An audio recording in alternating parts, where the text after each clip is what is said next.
Accidentally hit the end button. It's a single sound. God That's how I damn you. feel. Why'd you have That's to how I do feel. that? Mistake. I apologize. Neck L Rents. Mistaker. Oh, I earned that one. That's okay. Okay. Platypus Chow. Great name. June Welcome back. 27th, 2018 says, once again, the Gingerdead Man without Gary Busey is terrible, and the Evil Bong limitations make for a pretty weak antagonists. So here we have more stoner comedy, full moon charm, and about as much intelligence as an episode of Cougar Town, 2009. It's dumb, it's stupid, it's facepalm inducing, but it's certainly not the worst one. I'd say essential viewing for fans of the franchises, but for the Joe average, this is one that should be hop, skipped, and jumped over. 4 out of 10. Interesting. Is Cougar Town considered terrible? I kind of hope so, honestly. I don't know.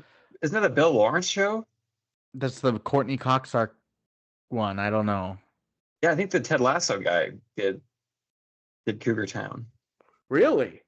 Pretty sure. Anyways, next review. I'll look that up. I'll confirm. Next one's by Rick Lowe, 07733. 07733. On October 27th, 2023. Ted Lasso That's guy the did Ted Cougar Lasso Town. guy. Wow. Scrubs guy, yeah.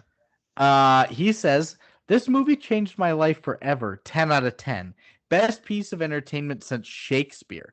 I originally found this masterpiece after my 94-hour shift working 3.4 miles below sea level as a welder.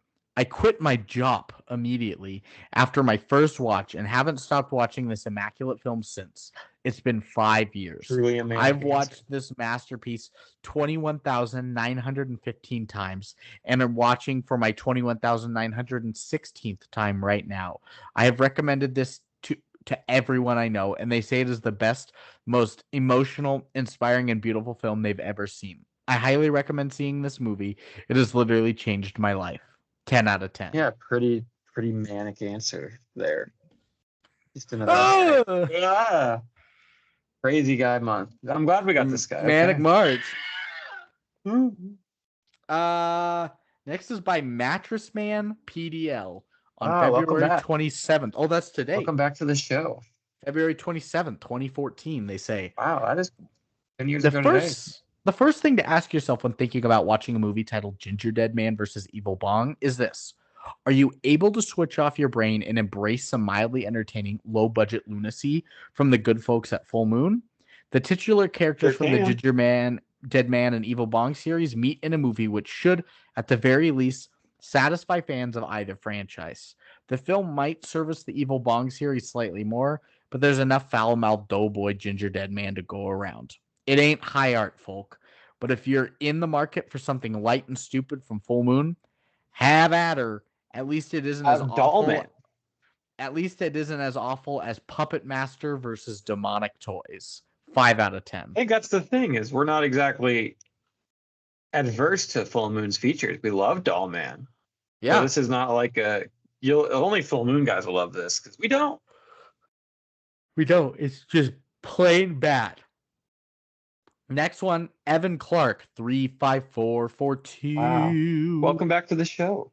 June 13th, 2022. They say, Robin Sidney deserves an Oscar for her performance. She really persuaded me in her mannerism and appearance, and overall, she is perfection. Robin Sidney can do whatever she wants as an actor, and I would be honored to be known as a Robin Sidney enthusiast. 10 out of 10. Oscar. I'd have given an Oscar to this. That'd be cool. You just give her a man named Oscar. Here's your Oscar. Here's Oscar. What do I do with this man? Whatever you want. It's yours. You got to feed him. You do have to feed him. Penultimate is by Vork Gabe. Wow, welcome back. September 16th, 2023, they say.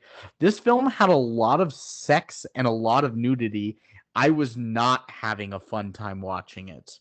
There's only one nudity scene that actually kind of worked. Actually, no. 2. A wall of private parts and 2 people having sex in the back of a diner.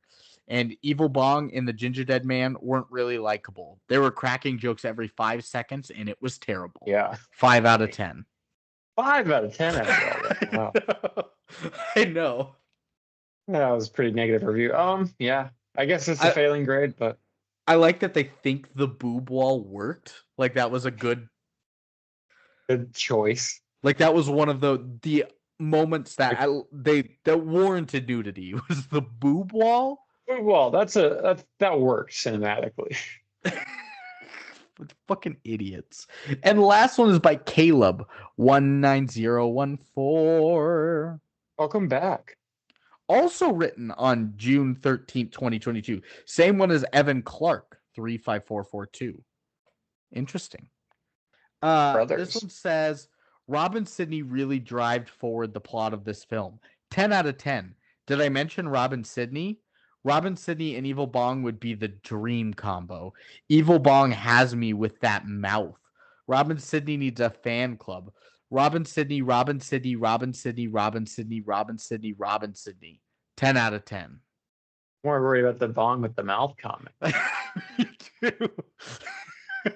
That Bong. I'm glad you picked up on that. The Robin Sidney over and over again, I could get that's past, normal. But, yeah. So that is ending Gingerdead Man versus Evil Bong. Are you recommending this fucking garbage ass? Not to film? anybody, not to a single soul on this planet. No. Not to enemies.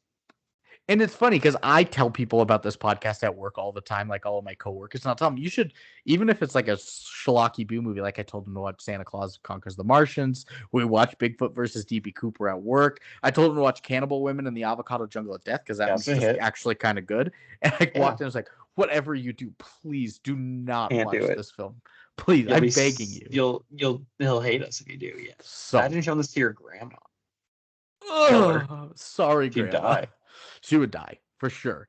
So, I mean, it lived show up to your to grandma. the title. That's the first Manic March film. Sure was manic. Next week, we've got Seth joining us for his contractual obligation of The Tempest. Bring in Prospero. My guy. Live Caliban long and Prospero. Yeah, you won't believe the shit Caliban's about to get up to. Fuck yeah. And it's the 1960 TV movie version. So check that one out. 1620 play. Is that the right year? Play? I don't actually know. It was his final play that he ever penned himself. Huh. Interesting. 1611. I'm gonna end this podcast on one note. Do you think when Hulk says Hulk smash, he does want to destroy things, or is he just really horny and he's wanted to have sex? Like Hulk smash, you know? Hulk smash. I think he really means that he wants to go save an orphanage from some chicks. Okay, that might be my question for the polls and whatnot. So tune in. Thanks for listening. Please don't watch this film, and we'll see you next week. Save your souls. Don't you fucking call me that again. I swear to God, Kadoosh. That's right. I'm so glad you hated this too. Oh, yeah. I mean, you're not turning me after I saw Gingerdead, man. Like the instant the movie started, I was like, this is the worst fucking piece of shit. Yeah, this is the worst thing I've ever seen. Deserves its place. Oh my God. It did it. All righty. Good work. All right. I will be down this weekend for the big recording. Sweet. I was like, you're going to be down. I thought you meant down in Billings. I was like, oh, fuck yeah. No, I'll be down with tuberculosis again for the 13th year in a row. Damn. 13 years in a row. Peace.